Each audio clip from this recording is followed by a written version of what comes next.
Alhamdulillah alladzi bi ni'matihi tatimmus shalihat.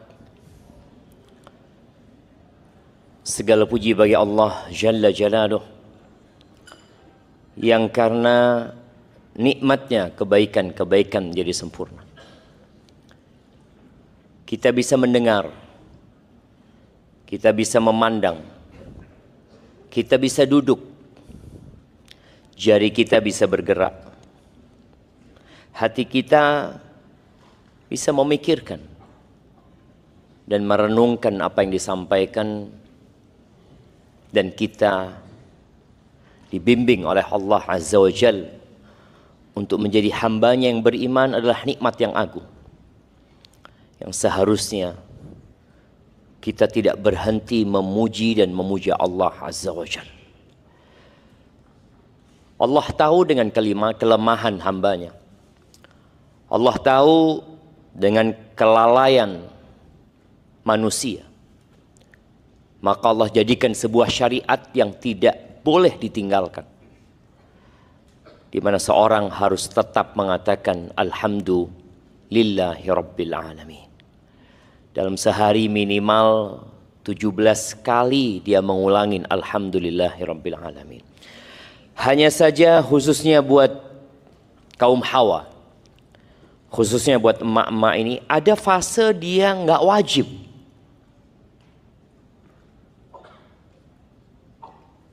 Nggak wajib sholat dia. Bahkan nggak boleh sholat dia. Terkadang sampai 40 hari dia tidak sholat.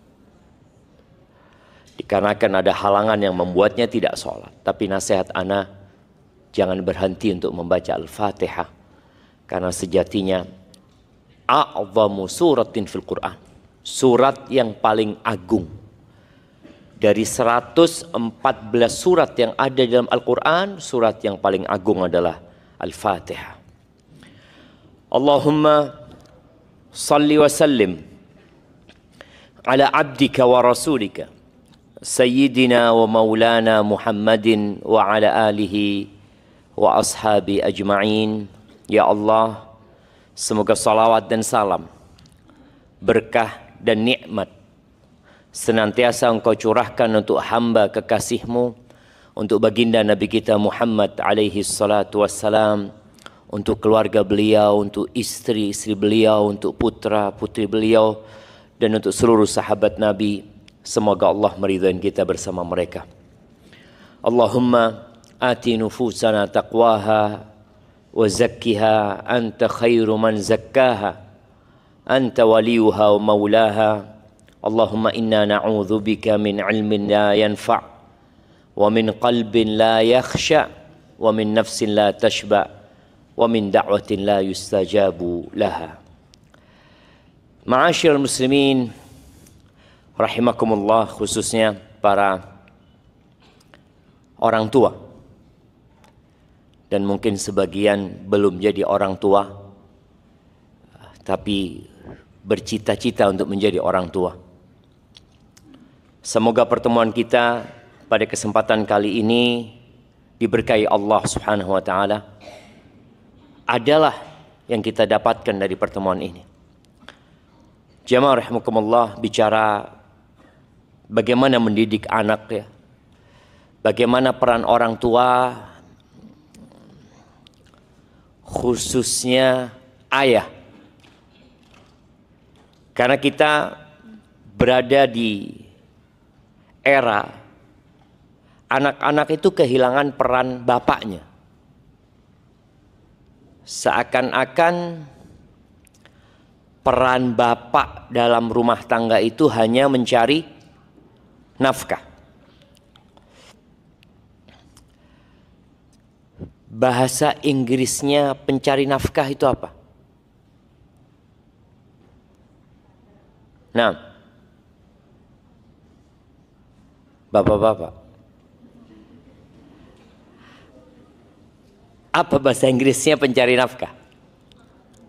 Nah, dah, tafadhol, ada kepingin dengar. Tuh ada hadiahnya yang bisa jawab.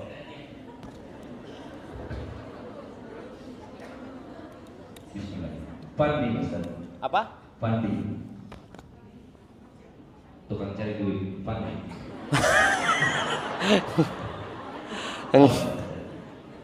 Enggak. Iya, siapa yang tahu? Tuh. Ana nggak pinter bahasa Inggris ya. Cuma Ana kemarin membaca tentang pencari nafkah dalam bahasa Inggris itu kok mirip dengan bahasa Arab gitu. Assalamualaikum warahmatullahi wabarakatuh. Waalaikumsalam warahmatullahi wabarakatuh. Saya Muhammad Ramadan. Izin jawab untuk bahasa Inggris pencari nafkah adalah breadwinner. Ahsanta, masya Allah. Kasih hadiah dia. Iya, breadwinner gitu ya. Pemenang roti ya. Iya.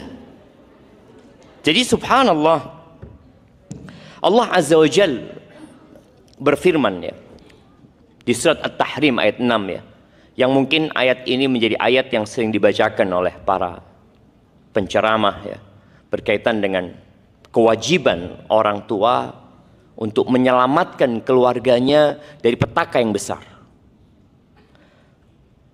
Tadi ada sedikit badai mungkin. Ada hujan bersama angin yang tentunya para orang tua khawatir sama anaknya. Biasanya kalau dia di luar, dia akan telepon, gimana kondisi anak-anak ya.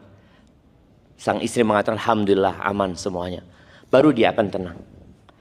Ada musibah yang sangat besar yang akan menunggu dan semua orang akan melewatinya. Musibah itu adalah api neraka. Allah Azza wa Jalla mengatakan, ya ayyuhalladzina amanu qu anfusakum wa ahlikum nara. Kata Allah, wahai orang-orang beriman, jagalah diri kalian dan keluarga kalian dari api neraka. Bagaimana menjaga diri kita dan keluarga kita dari api neraka? Ali bin Abi Thalib mengatakan, allimuhum wa adibuhum. Ajari mereka, kasih ilmu sama mereka, bekali mereka dengan ilmu. Jadi bukan kasih makan mereka, berikan pakaian kepada mereka, berikan sandang, pangan, papan. Itu semua orang kafir pun melakukan itu. Apa yang membedakan sekarang orang mukmin dengan orang kafir? Maka Allah panggil di ayat ini, wahai orang-orang yang beriman gitu loh. Selamatkan diri kalian dan keluarga kalian dari api neraka. Bagaimana menyelamatkannya? Ya kasih ilmu, kasih pegangan. Wa adibuhum, ajarkan adab kepada mereka. Amr bin Qais al-Mullai, dia mengatakan, innal mar'ata la tukhasimu zawjaha 'inda Allah. Sesungguhnya boleh jadi ada seorang wanita yang menggugat suaminya di hadapan Allah Azza wa Jal. Dia mengatakan, ya Rabbi hadza zawji. Dia mengatakan, wahai Rabbku, ini suamiku, ini pasangan hidupku. Ma'allamani wala addabani. Dia tidak pernah memberikan ilmu kepada aku, nggak pernah memberikan pengajaran kepada aku. Wala addabani, tidak pula mendidik diriku. Terus kerjanya apa? Innama ya'tini bi khubzis suq. Dia kerjanya hanya membawa roti dari pasar. The breadwinner tadi. Ya. Hanya cari nafkah, hanya cari uang. Dan dia merasa dengan memberikan hal itu sudah selesai tugas saya sebagai bapak. Tugas saya di luar, tugasmu di dalam. Ya, memang betul.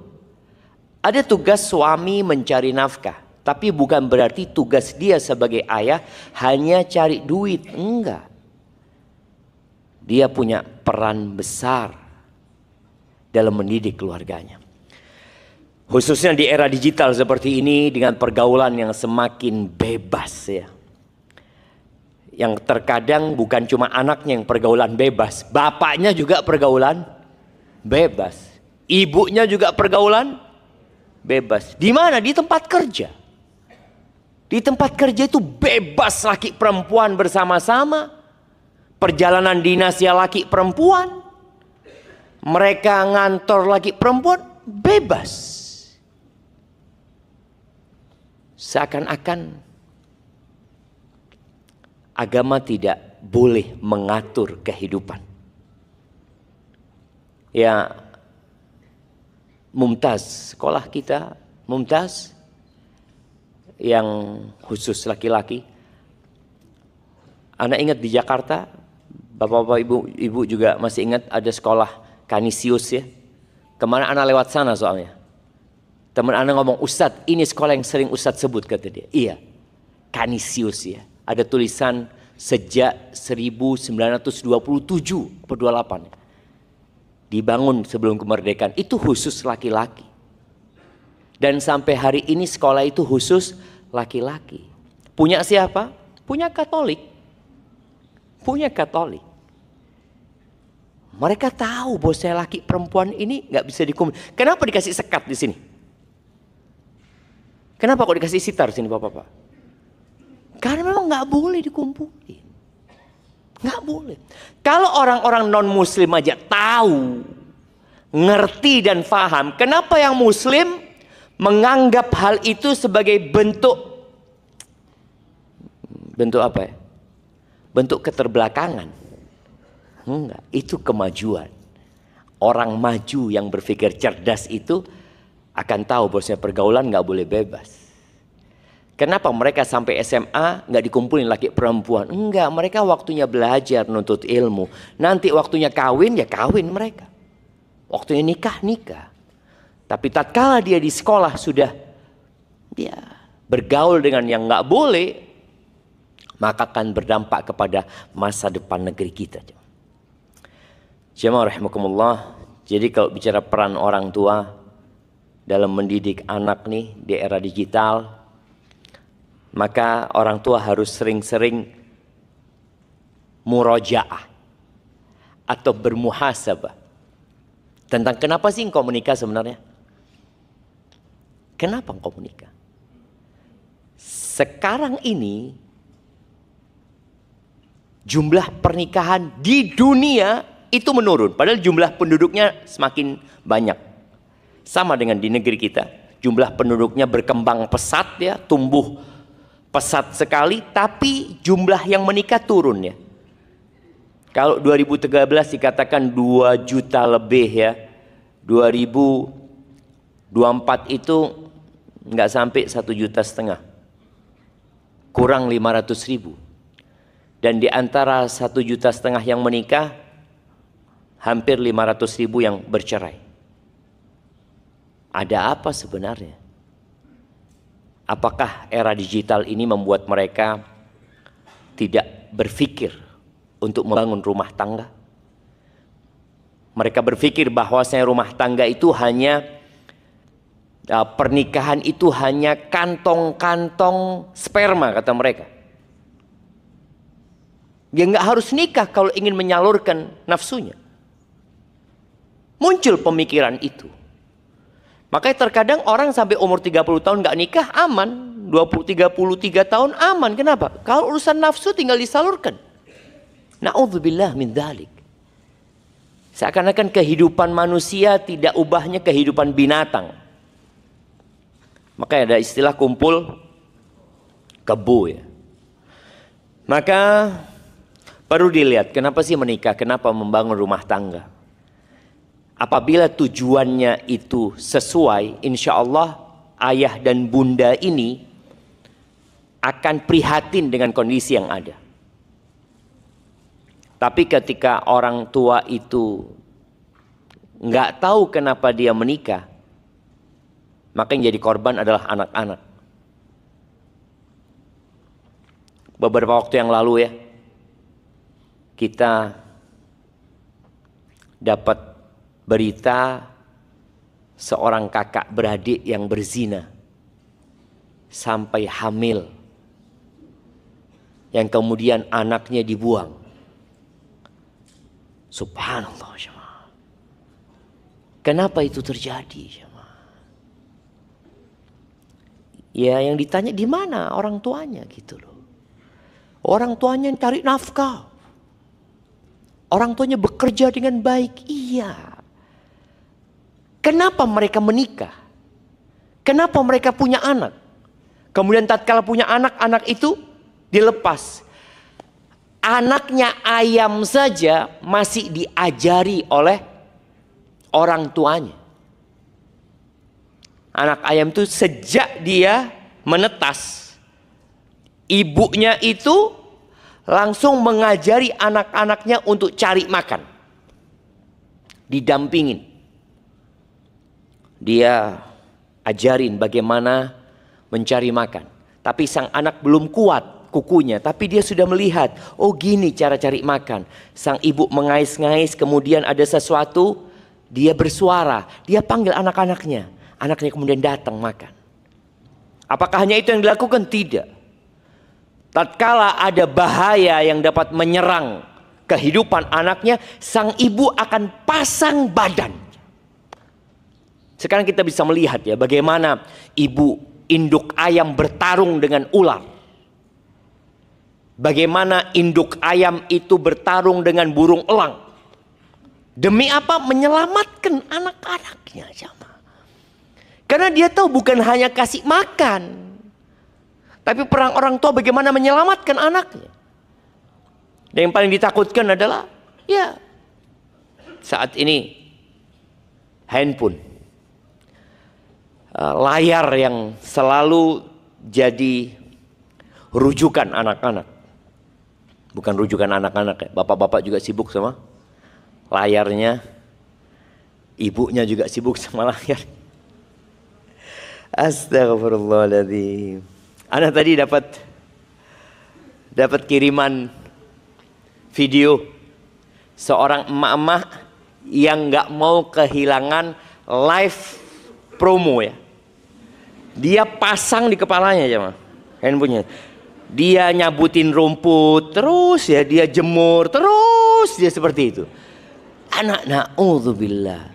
Dan boleh jadi itu terjadi. Anak-anak yang terkadang meletakkan handphone di tiang, kemudian dia bertiga goyang-goyang ya. Anak naik sepeda yang lihat, ya Allah ya. Kayak gini ya. Kehidupan ini di mana orang tuanya? Maka tolong ingat kita diciptakan untuk mengabdi kepada Allah Azza wa Jalla. Di surat Al-Baqarah ayat 221. Nah, silahkan siapa yang mau baca? Surat Al-Baqarah ayat 221.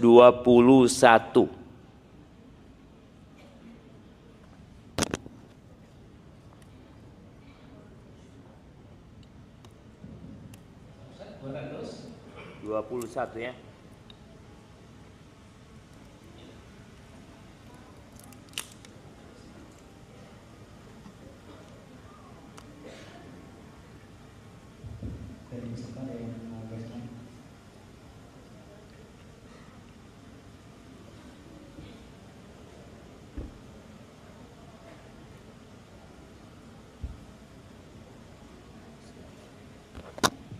نعم تفضل بسم الله.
Iya, artinya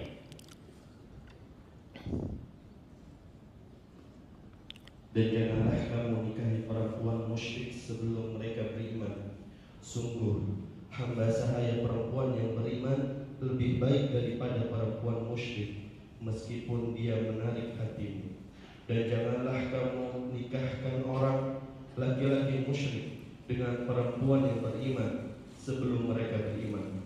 Sungguh hamba sahaya laki-laki yang beriman lebih baik daripada laki-laki musyrik meskipun dia menarik hatimu. Mereka mengajak ke neraka, sedangkan Allah mengajak ke surga dan ampunan dengan izinnya. Allah menerangkan ayat-ayatnya kepada manusia agar mereka mengambil pelajaran. Subhanallah. Allah sebutkan bahwa orang-orang musyrikin itu ngajak kemana? Ilan nar. Ngajak ke neraka.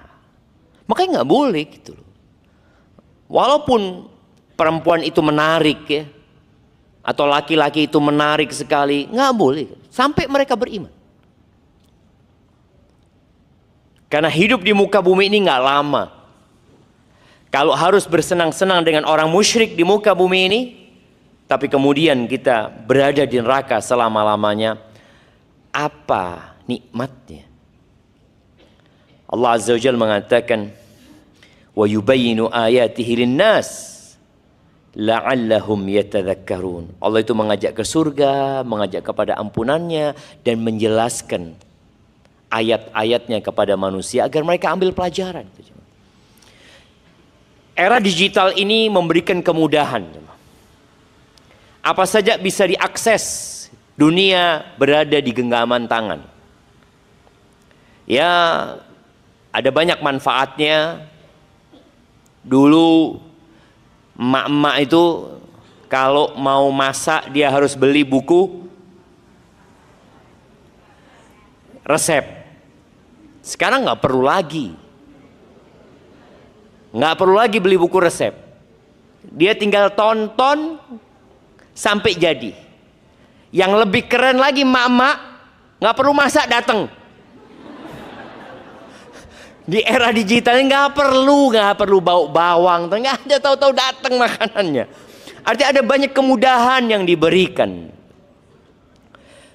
Ya, kadang-kala anak ngajarin anak nggak paham matematika, tinggal buka YouTube.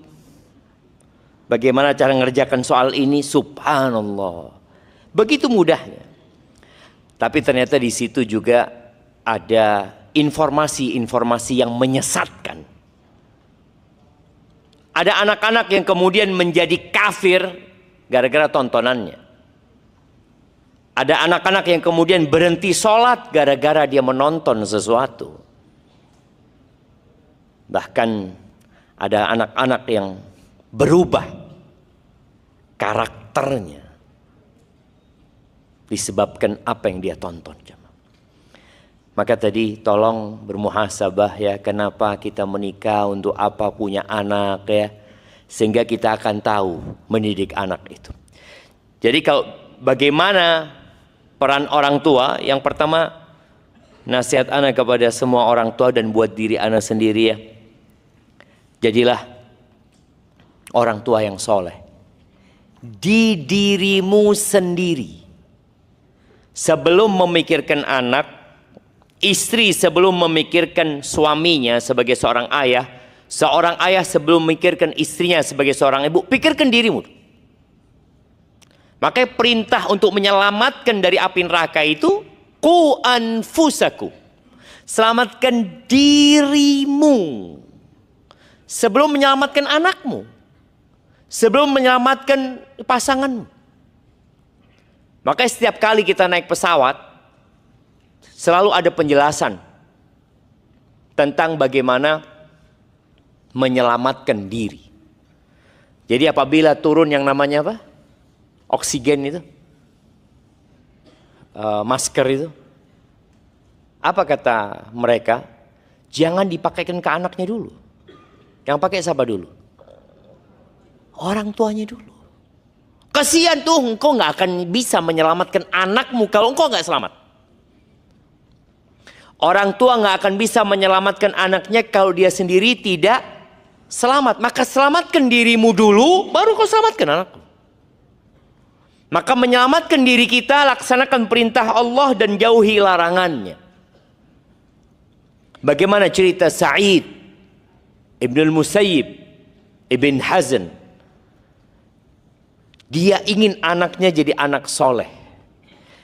Ini cerita 1350 tahun yang lalu, bahkan lebih jemaah. Bukan era digital seperti sekarang ini. Yang fitnah dan ujian tidak sedahsyat sekarang ini ya. Itu sang bapak ketika melihat anaknya mulai tumbuh besar, bapaknya mengatakan kepada anaknya, la azidanna fi salatina, aku akan menambahkan jumlah dan kualitas salatku agar Allah menjagamu untukku. Jadi sekali lagi orang tua tolong di era yang seperti ini, ya Allah perbanyak istighfar, mohon ampun kepada Allah. Kalau bisa setiap malam sebelum tidur ya, engkau tanyakan kepada dirimu, hari ini aku istighfar berapa kali ya? Rasulullah SAW sekali duduk 100 kali beliau istighfar. Sekali duduk. Padahal dosa beliau yang lalu dan yang akan datang sudah diampuni. Beliau sholat sampai bengkak kakinya. Padahal dosa beliau yang lalu dan akan datang sudah dihapuskan. Bagaimana dengan kita yang tak berhenti berbuat dosa, lalu kita beristighfarnya jarang-jarang saja. Bahkan mungkin sebagian kita istighfarnya hanya setelah sholat saja. Bas. Kapan istighfar? Oh, habis sholat subuh 3 kali. Habis sholat zuhur berapa kali? 3 kali. Barusan setelah sholat asar 3 kali. Nanti maghrib 3 kali. Isya 3 kali. Berapa? 15 kali. Dan merasa cukup. Nabi SAW mengatakan kepada para sahabatnya, ya ayyuhan nas, wahai umat manusia, tubu ilallah wastaghfiruh, bertobatlah kalian kepada Allah dan mohonlah ampun kepadanya. Ini ucapan disampaikan kepada Abu Bakar di sana, kepada Umar, Uthman, Ali, Abdurrahman bin Auf, Sa'ad bin Abi Waqqas, Bilal bin Rabah, Khabbab bin Arad. Disuruh istighfar. Kenapa? Karena dosa ini memiliki efek samping yang buruk sekali kepada kita, pasangan hidup kita, dan anak-anak kita. Tapi kalau kita beristighfar, mohon ampun kepada Allah, kita jaga aturan Allah, niscaya Allah akan jaga keluarga kita. Maka tadi kalau bicara bagaimana peran orang tua mendidik anak-anaknya, ya harus jadi orang baik dulu. Engkau contoh gitu. Ketika engkau sibuk dengan handphone ya anak-anak akan sibuk dengan kegiatan mereka. Ya, itu yang pertama. Atau yang kedua. Yang selanjutnya memperbanyak doa. Jadi kita itu kalau punya masalah, kebanyakan kita berpikir solusi. Apa solusinya? Bagus. Tapi kita perlu meyakini, ini bicara tauhid dan keimanan hamba, bahwa semua solusi itu atau semua jalan yang kita pikirkan akan menyelamatkan kita dari masalah ini tidak akan bisa kecuali dengan izin siapa? Allah Azza wa Jalla. Maka jalan pintas menghadapi masalah adalah doa.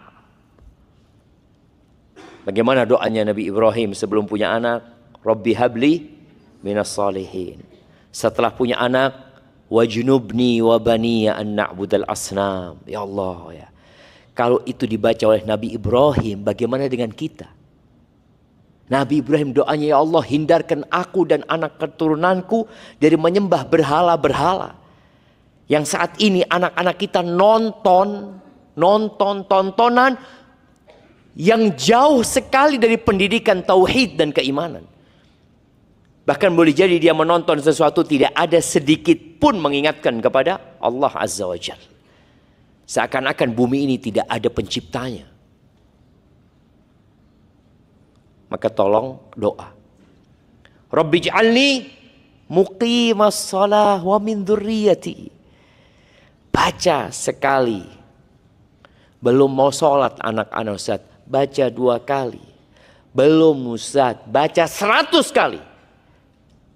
Baca sebanyak-banyaknya memohon kepada Allah Azza wa Jalla. Ud'uni astajib lakum. Berdoa memohonlah kepadaku, pasti aku kabulkan. Nabi Ibrahim berdoa minta anak sampai umur 86 tahun jemaah. 86 tahun. Gak berhenti berdoa. Maka kita yang punya masalah menghadapi anak-anak kita, doa, perbaiki diri kita, kemudian kita minta kepada Sang Pencipta. Yakin Allah akan mengabulkan doa kita. Kemudian yang ketiga, komunikasi ya, menjalin komunikasi yang baik dengan ayah bunda, di antara ayah bunda sendiri. Jadi sebagai seorang ayah, karena mungkin dia seharian di luar rumah, ketika pulang, bapak tolong tanya sama istrinya, gimana anak-anak kita? Ngobrol. Setelah ngobrol sama istrinya dapat laporan ya. Setelah ngobrol sama anak-anaknya. Dan usahakan orang tua ini punya waktu makan bersama dengan anak-anaknya. Minimal sehari sekali. Kalau bisa 2 kali. Untuk apa? Untuk ngobrol.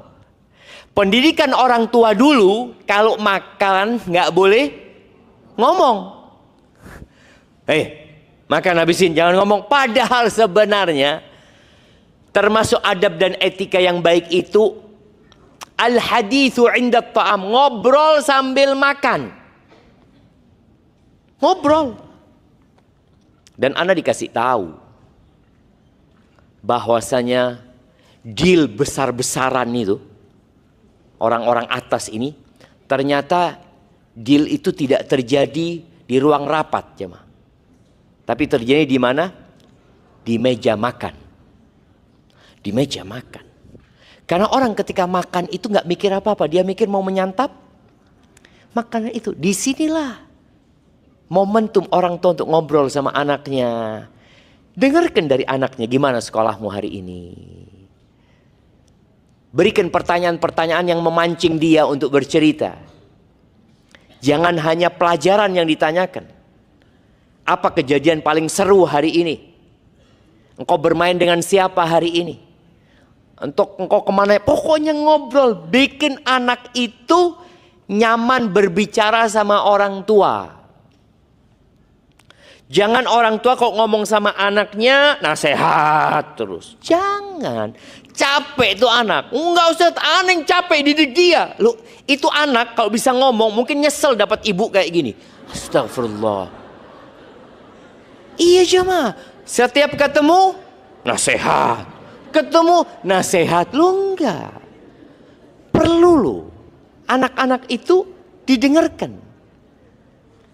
Hal-hal yang menyenangkan. Dan juga kalau sudah komunikasi, bapak nih, bapak, apalagi kalau punya anak gadis, ajak anak gadis itu keluar berdua, pegang tangannya, bikin dia bangga, ini loh ayahku. Jangan sang ayah pulang udah kecapean, walau dicari anaknya. Ketika engkau masuk rumah mungkin telat ya, anak-anak sudah mau istirahat di kamarnya, datengin kamar anak-anaknya. Datengin. Mereka sudah mau tidur ya. Kecup keningnya. Bisikkan ke anaknya kata-kata yang membuat dia semangat untuk hidup. Jadi orang tua itu perlu sering memperdengarkan kata-kata positif kepada anaknya. Nggak ada lagi kata-kata, ya Allah kau itu nakal, bandel, ibu nggak kuat. Astagfirullah. Iya, ada mama yang ngatakan, aduh angkat tangan, udah gak kuat ya Allah. Kalau bisa nak, aku masukkan lagi kau nak. Gimana? Nah itu kadang-kala emak-emak nggak boleh jamaah. Perdengarkan tadi, komunikasi ngomong sama anaknya. Dan berikan support kepada dia. Enggak, engkau anak soleh, engkau bisa nak. Dan yang pernah kita bahas, jangan pernah membandingkan anak kita dengan orang lain. Kalau lagi ngobrol sama, jangan pernah membandingkan kakak sama adiknya, adik sama kakaknya, engkau sama fulan. Lah, bagaimana cerita seorang anak ya, yang dia pulang mendapatkan rapot ya, laporan kepada ayahnya mengatakan, ayah, alhamdulillah ya, ini nilaiku ayah. Dia lihat nilainya 97. Bangga nggak ayahnya? Bang, Masya Allah, barakallahu fiik. Dilihat rankingnya, ranking 3. Nilainya 97, ranking 3. Lalu sang ayah mengatakan, siapa ranking 1? Wajahnya berubah. Kenapa kok bukan engkau yang ranking 1? Subhanallah, jangan. Semua anak itu Allah ciptakan memiliki keistimewaan yang berbeda-beda. Nggak sama. Hotel ini nih bisa berdiri karena nggak semuanya manajer. Coba semuanya manajer. Kira-kira bisa berdiri nggak hotel ini? Tutup hotel ini jamaah. Siapa yang mau jadi satpam? Nggak ada. Siapa yang mau jadi resepsionis? Nggak ada. Memang Allah sudah ciptakan, enggak. Engkau cocoknya di sini nak. Jadi orang tua ketika dia memperhatikan anak, oh anakku punya kecondongan ke sini, ya udah nggak usah dipaksain. Dia mungkin di situ kelebihannya. Dari mana kita tahu komunikasi, ngobrol sama anak, duduk sama anak, akan ketahuan sama orang tua. Anak kepingin anak-anak jadi ustadz. Sang anak nggak mau. Sampai ketika ada seorang mahasiswa, saat psikotes dia mau masuk ke kampus, anak tanya, antum memang niat beneran kuliah di sini? Enggak, Ustaz, kata dia. Dia lulusan pondok. Anak kepingin jadi dokter, Ustaz. Tapi ibu anak nyuruh anak jadi ustaz. Bayangin jemaah. Anak ngomong, boleh anak telepon ibu antum? Boleh, Ustaz. Anak ngomong sama ibunya. Apa setelah anak telepon ngobrol panjang, kata ibunya, nak pulang nak. Kata dia. Pulang, iya. Karena kalau enggak dia akan berada di kampus itu hanya untuk berbakti sama orang tuanya. Belajar enggak? Enggak, dia cuma ingin berbakti supaya tahu anaknya berangkat sesuai dengan keinginan ibunya. Padahal dia enggak punya, enggak ada. Males dia belajar. Kecuali kita kasih penjelasan kemudian dia merubah, oke, siap. Enggak ada masalah. Maka tolong komunikasi ini, duduk sama anaknya. Tadi yang bapak-bapak ajak anak perempuannya ngobrol ya. Belanja sesuatu, nggak harus sama emaknya. Nggak udah. Emaknya cemburu kadang-kala, keluar sama anaknya lagi. Kan sudah lama keluar sama engkau, cukup sudah. Sekarang sama anaknya. Betul jemaah, tuh anak perlu. Kemudian tadi yang Anda sampaikan, berikan motivasi yang baik buat anaknya. Jangan selalu mengatakan kau itu nakal, sibuk dengan HP-nya, ini itu. Bagaimana dia menggunakan handphone itu dengan positif? Itu kita kasih arahan anak tersebut. Tapi sebelum bicara itu, tolong berikan kasih sayang. Karena anak-anak ini dengan hidup di media sosial, kadang-kadang dia kering dengan kasih sayang. Dia nggak bisa lagi bersosial. Cinta dari ibunya juga nggak dapet ya. Ada orang tua yang kalau anaknya salaman ya salaman aja, cium tangan, cium tangan. Bisa nggak antum cium anak antum sebelum anak itu berangkat sekolah ya? Jadi kalau ngelepas anak itu jangan dari meja makan. Ngelepas anak itu sampai pintu rumah. Kadang-kadang sekolahnya nggak banyak, atau dia berangkat sama supir atau apa. Kadang-kadang ibu berangkat. Akhirnya anaknya pada ke depan gitu loh. Janganlah, ajak anak itu sampai depan pintu, kecup dia sambil didoakan.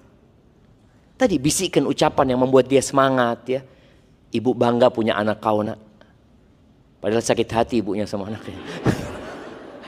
Tapi ketika dia mengucapkan itu, lama-kelamaan anak itu, ibuku bangga punya anak aku. Aku harus membanggakan ibundaku gitu loh. Tapi terus setiap hari sampai dicamkan, engkau adalah seorang jawara nak. Engkau pejuang nak. Terus, jadi dia akan merasa, iya aku pejuang. Rasul sallallahu alaihi wasallam, kita akan lihat bagaimana Nabi kita Muhammad alaihi salatu wasallam ini hidup di era yang tidak ada digital. Kata Aisyah radhiyallahu taala anha, dia mengatakan, "Ma ra'aitu ahadan kana ashbaha samtan wa hadiyan wa dallan bi Rasulillah sallallahu alaihi wasallam." Aku nggak pernah melihat seorang yang lebih mirip gayanya, modelnya, karakternya, perilakunya dengan Rasul sallallahu alaihi wasallam min Fatimah, dari Fatimah. Jadi paling mirip gayanya itu Fatimah. Ini perempuan ya, anak perempuan. Bagaimana gayanya mirip sama bapaknya. Kanat idza dakhalat alaihi qama ilaiha fa akhadha bi yadiha wa qabbalaha wa ajlasaha fi majlisihi. Kalau Fatimah datang bertamu, ini Fatimah sudah menikah. Atau belum menikah waktu itu. Tapi yang jelas, setiap kali Fatimah datang berkunjung ke rumahnya Nabi Muhammad SAW, apa yang dilakukan? Nabi SAW itu bangun, berdiri dari kursinya. Berjalan menyambut putrinya. Dipegang tangannya. Wa qabbalaha, dicium sama Nabi SAW. Padahal Fatimah udah gede. Dicium sama Nabi SAW. Terus wa ajlasaha fi majlisi. Fatimah ini disuruh duduk di tempatnya Nabi duduk SAW. Kadangkala kita kan orang tua punya kursi khusus ya di rumah ya. Anaknya kalau datang nggak boleh, itu kursinya ayah tuh. Sekali-kali anakmu suruh duduk di kursi. Pegang, nak duduk sini, nak. Abah duduk sini. Gimana perasaan anak itu jemaah? Ketika diperlakukan begitu mulia sama ayahnya. Itu kalau Nabi SAW kedatangan Fatimah. Bagaimana kalau Nabi SAW yang datang ke rumahnya Fatimah? Maka Fatimah melakukan hal yang sama kepada ayahnya. Dia bangun menyambut ayahnya. Dipegang tangannya, dikecup sama Fatimah. Kemudian dibawa Nabi SAW, didudukkan di tempat duduknya Fatimah radhiyallahu ta'ala anha. Ini penting sekali jemaah. Agar anak-anak kita ya dengan pergaulan bebas yang menakutkan itu, mereka nggak kepikiran ke sana. Karena dia mengatakan, aku punya ayah. Kalau bicara digandeng, aku udah digandeng sama ayahku. Aku dikecup sama ayahku. Aku dibonceng sama ayahku. Aku berduaan di mobil sama ayah, dibawa berduaan. Diajak belanja berduaan sama ayahku. Jadi bikin anak itu memang, aku punya bapak. Sehingga nggak ada lagi orang-orang yang berusaha untuk ya menebar apa ya?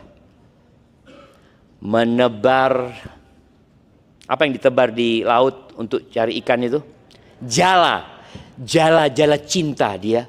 Karena perempuan itu kesian ya, khususnya anak perempuannya kesian dia. Dan untuk anak laki-laki, orang tua juga harus, khususnya bapak juga, tolong engkau punya waktu khusus ya untuk ngobrol sama anak. Kalau dia sudah tumbuh besar, dewasa, ajak dia ngobrol tentang pekerjaan. Ya. Ajak dia untuk bermusyawarah. Walaupun orang tua mungkin nggak butuh dengan musyawarah dan dengan masukan dari anak, tapi aja ayah ini punya usaha ini, menurutmu kayak apa? Apa yang harus ayah lakukan? Dengarkan jemaah. Baik, kemudian berkaitan dengan gadget ini ya. Orang tua harus punya pemantauan. Anda masih ingat ya, Bill Gates. Semoga Anda nggak salah. Dia itu tidak memberikan handphone kepada anaknya kecuali anaknya umur 14 tahun. Nah, di negeri kita anak pegang handphone umur berapa? Baru lahir. Kasih foto ini hadiah. Astagfirullahaladzim. Nah, jemaah. Kadangkala kita berpikir berbuat baik kepada mereka. Anak-anak SD ini udah punya gadget masing-masing. Ini punya. Jangan. Terus gimana Ustaz? Ya orang tuanya yang main. Anaknya kepingin nonton punyanya orang tuanya. Nggak apa-apa, Fadol nih punya ibu. Kenapa? Kalau dia memiliki sendiri tuh gadget, dia merasa ini hakku. Ketika diambil sama orang tuanya, ya namanya miliknya diambil, disita, apa yang akan terjadi dengan jiwanya? Dia akan berontak. Dia akan memandang orang tuanya merampas apa yang telah diberikan kepadanya. Tapi ketika dipinjemin anak itu, dan anak praktekin kepada anak-anak, dia akan kalau ngomong fulan ya, dia punya sepupu ada pegang handphone semua, anak nggak punya handphone. Kata anak tanya sama dia, Yusuf anaknya siapa katanya? Anaknya Baba. Ya sudah, anaknya Baba gitu loh. Kan bukan anaknya dia. Iya. Anak mengajarin dia untuk tidak membandingkan.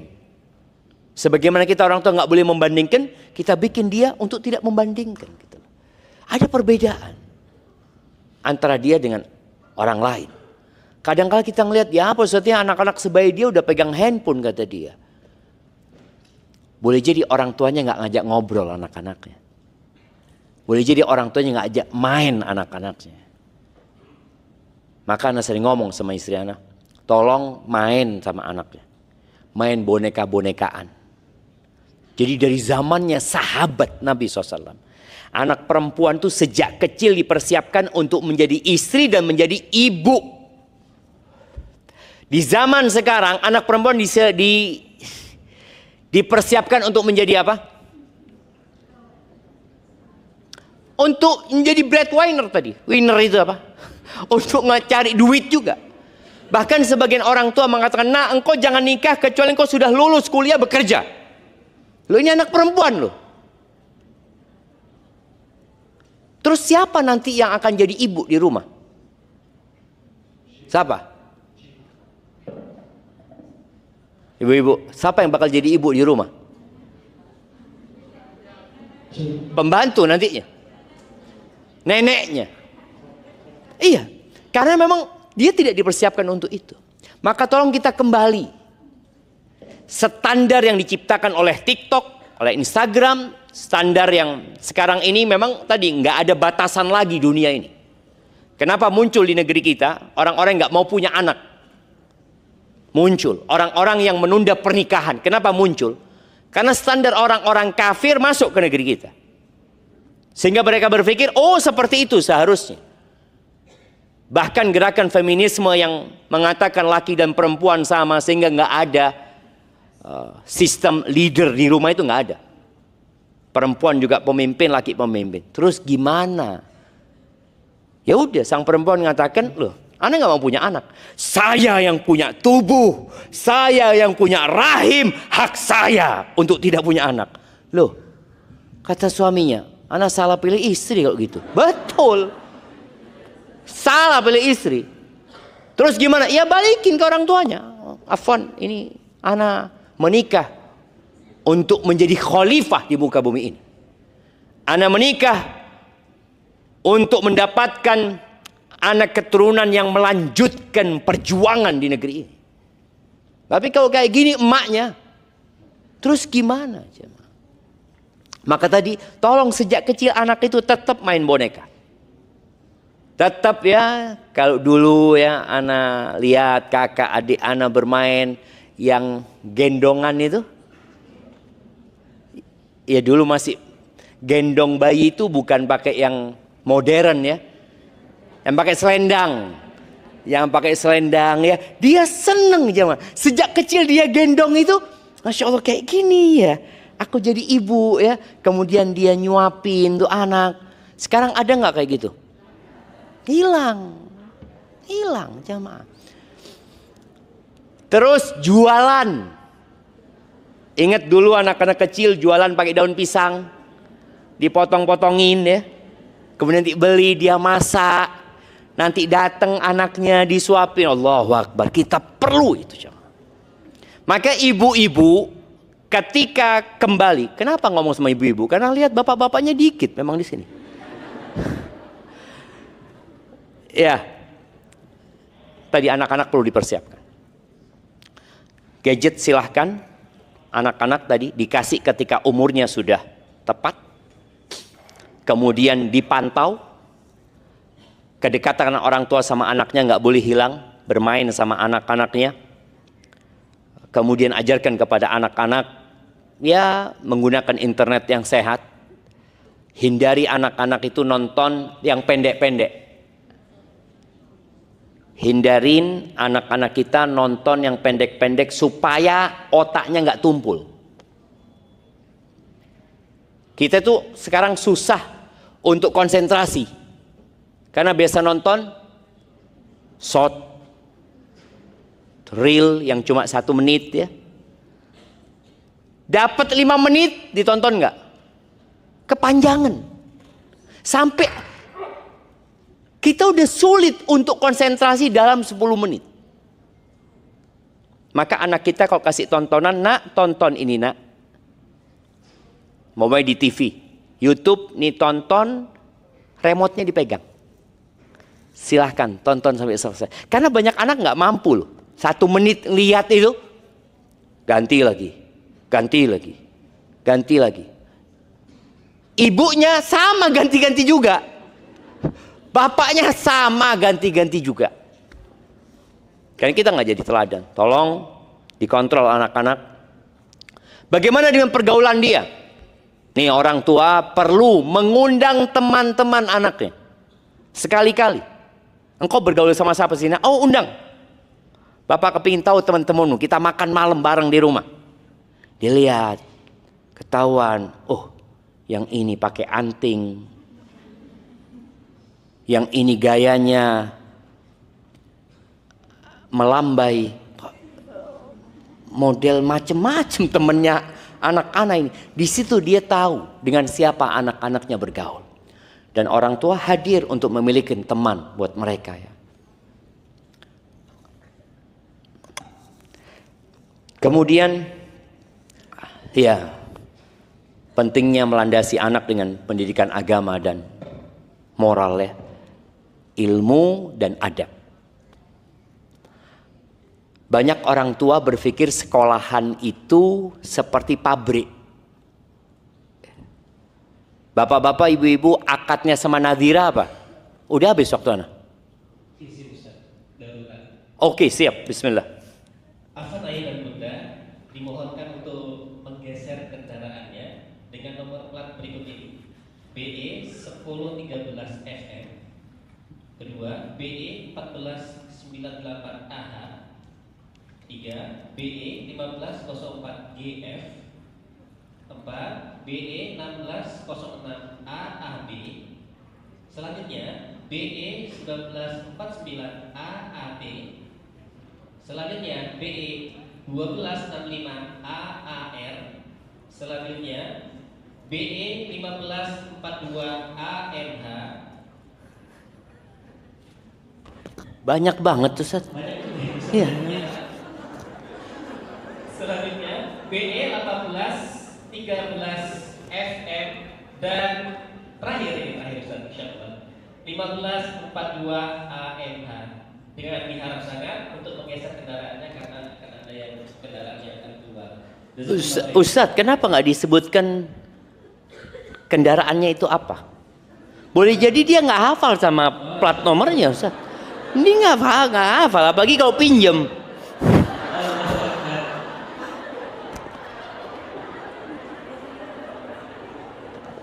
Bener, Ustaz. Harus sebutkan mobil apa gitu, Ustaz.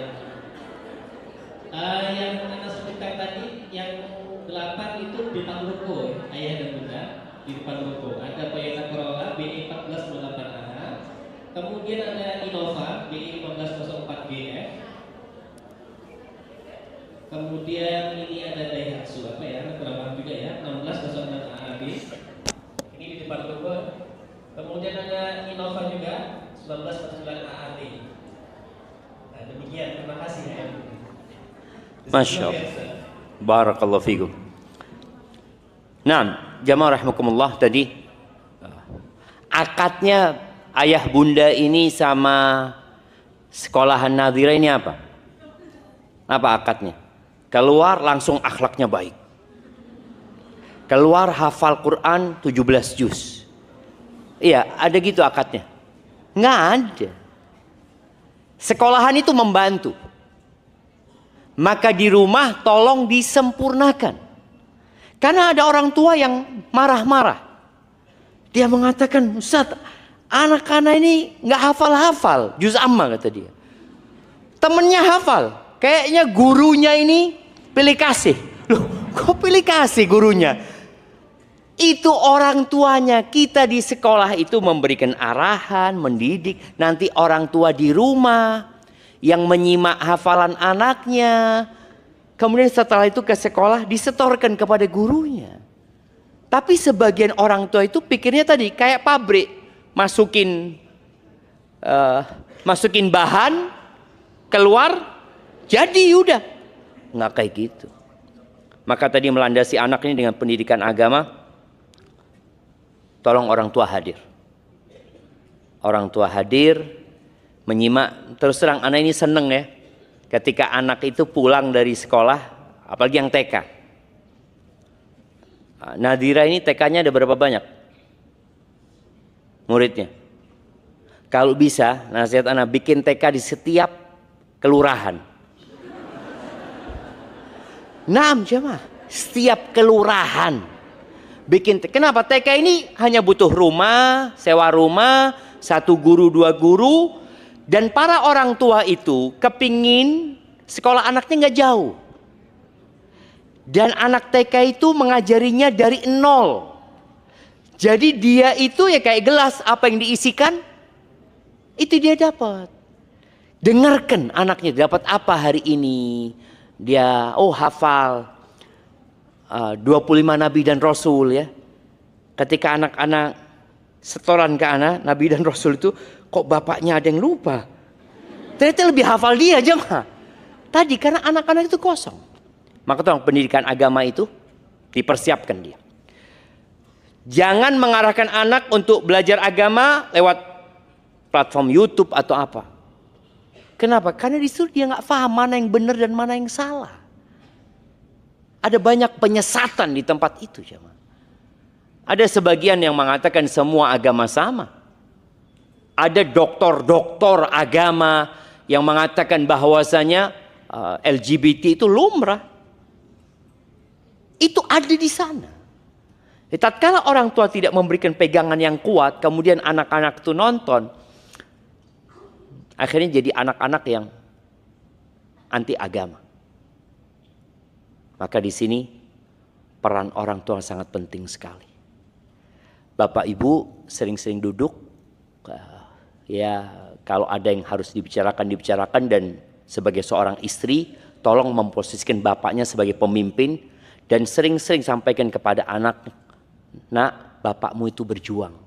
Kalau mungkin ya dapat suami yang gak soleh, dapat suami yang bolim, dapat suami yang gak peduli, tapi jangan sampai engkau rendahkan martabat ayah di depan anak. Suatu saat ketika engkau butuh peran ayah, anak gak mau dengar lagi dari ayahnya. Karena sama emaknya sudah dijelek-jelekin ayahnya. Jangan. Suatu saat engkau akan butuh ya. Maka tolong sampaikan ayahmu itu baik, ayahmu. Walaupun gak baik gitu loh. Dengan harapan nanti suatu saat ketika engkau butuh, sampaikan dia, kayaknya dia perlu engkau. Sampaikan, dia butuh dia, engkau Bang.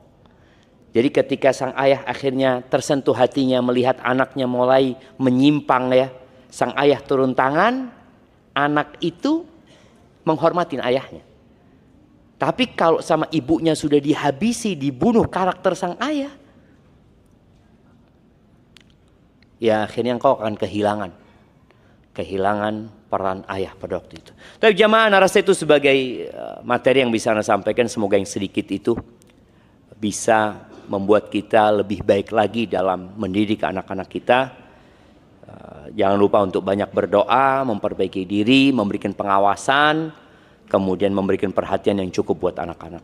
Barakallahu fikum. Nah, jazakumullah khair kepada Ustaz telah memberikan nasihat kepada kita semua. Untuk itu kepada ayah dan bunda, insyaallah kita masih ada waktu untuk sesi tanya jawab. Sesi pertanyaan jawab ini ada sesi tanya jawab yang sudah Anda terima, dan nanti juga ada sesi tanya jawab yang bisa langsung ditanyakan kepada Ustaz. Dan ini pertanyaan yang sudah Anda terima, satu pertanyaan Anda bacakan, nanti satu pertanyaan dari pertanyaan langsung. Baik Ustaz, Anda bacakan Ustaz. Assalamualaikum warahmatullahi wabarakatuh Ustaz. Ustaz, bagaimana mengajarkan anak agar aware terhadap predator seks zaman sekarang, agar terhindar dari kejahatan seks yang sedang marak belakangan ini? Masya Allah, barakallahu fiik. Naam, ahibati fillah ya. Kita lihat bagaimana Islam mengajarkan kepada kita, memberikan pemahaman kepada anak-anak berkaitan dengan bahaya tadi ya. Salah satunya sejak awal anak-anak itu diajarin aurat. Diajarin sejak kecil. Ana masih melihat di masyarakatnya, semoga Allah memberikan hidayah kepada kita semua. Kadang-kala anak-anak itu tahu-tahu kencing di depan rumahnya. Kencing ketika turun dari mobil ya. Kemudian dia kencing di jalan ya, kemaluannya terlihat, ini itu. Buat anak-anak itu malu. Ada sesuatu di tubuhnya yang tidak boleh disentuh oleh siapapun. Itu harus diajarin tuh anak. Dulu anak punya anak, kadang-kala diguyonin sama kakeknya. Dia masih kecil, dia masih umur 3 tahun ya. Kadang-kala ditarik celananya. Apa kata dia? Aib, kata dia. Marah dia. Aib. Nggak boleh kayak gitu itu. Nah, itu perlu diajarkan kepada anak kita.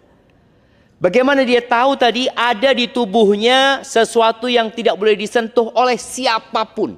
Dan tidak boleh dilihat oleh siapapun. Kecuali dia sendiri. Orang tuanya pun berusaha untuk enggak nak. Ayo, engkau ganti baju. Keluar dari kamar mandi, umpamanya, kau sudah harus siap. Nggak boleh kelihatan auratmu. Kadang-kadang kan ada anak yang keluar, lari, kayak baru lahir itu jamaah. Katanya orang tua dia nggak biasa, enggak. Untuk menghindari hal itu. Kemudian yang kedua, kita tadi perlu memberikan arahan kepada dia. Kalau ada orang yang memberikan sesuatu kepadamu, kalau engkau diajak ini, itu kasih penjelasan kepada anak itu. Kasih pemahaman. Kadang-kadang kita nggak mengajarkan itu kepada anak kita. Sampai ada kejadian di sebuah tempat, teman. Anak-anak itu yang dilakoni oleh satu orang, dikerjain ya sama orang itu, dibawa ke rumahnya, dikasih tontonan yang tidak layak. Kemudian anak itu dikasih duit ya, macam-macam. Di sini orang tua harus memberikan penjelasan.